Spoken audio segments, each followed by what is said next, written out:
நேத்து டின்னருக்கு millet noodles பண்ணியிருந்தேன். இத செய்றதுக்கு வரகு நூடுல்ஸ் தான் எடுத்திருந்தேன். இத தேவையான காய்கறி எல்லாம் கட் பண்ணி வச்சிருக்கேன். கேரட், கேப்சிகம், மஷ்ரூம், கொஞ்சம் சைனீஸ் கீரை, அப்புறம் ஸ்வீட் கார்னும் எடுத்திருந்தேன். இப்போ ஒரு பேன்ல எண்ணெய் வச்சு நம்ம கட் பண்ணி வச்சிருக்க ஆனியன், வெஜிடபிள்ஸ் எல்லாத்தையுமே சேர்த்து வதக்கிக்கலாம். இந்த காய்கறிக்கு தேவையான உப்பு மட்டும் இப்ப சேர்த்துக்கலாம். இது கூடவே 1 டீஸ்பூன் மிளகாத்தூள் நான் சேர்த்துக்கிறேன்.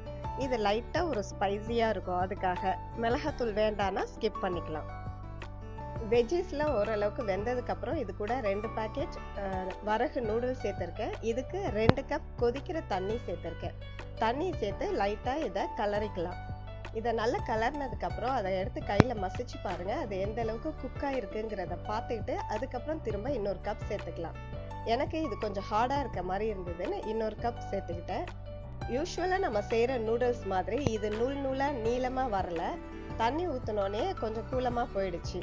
இது நல்லா ஓரளவுக்கு சாஃப்ட் ஆனதுக்கு அப்புறம் இது கூட ஸ்வீட் கார்ன், வேக வச்ச ஸ்வீட் கார்ன், கீரை இதையும் சேர்த்துக்கிட்டேன். அது கூடவே வந்த மசாலா தூள், அதாவது டேஸ்ட் மேக்கர் இருக்குல்ல, அதையும் சேர்த்துக்கிட்டு soya sauce, chilli sauce, tomato sauce எல்லாமே சேர்த்து கிளறி இறக்கணும்னா சூப்பரான மில்லட் நூடுல்ஸ் ரெடி. டேஸ்ட்டா அல்டிமேட்டா இருந்தது. என் பிள்ளைங்களுக்கு ரொம்ப பிடிச்சிருந்தது. நார்மலா செய்யற நூடுல்ஸை விட இது டேஸ்ட் சூப்பரா இருக்குமான்னு சொன்னாங்க. எனக்குமே டேஸ்ட் ரொம்ப பிடிச்சிருந்தது. லாங்கா நூல் மாதிரி இல்லாம கொஞ்சம் குட்டி குட்டியா ரைஸ் மாதிரி இருந்தது. அவ்வளோதான். வீடியோ பிடிச்சிருந்தா லைக் பண்ணி சப்ஸ்கிரைப் பண்ணுங்க.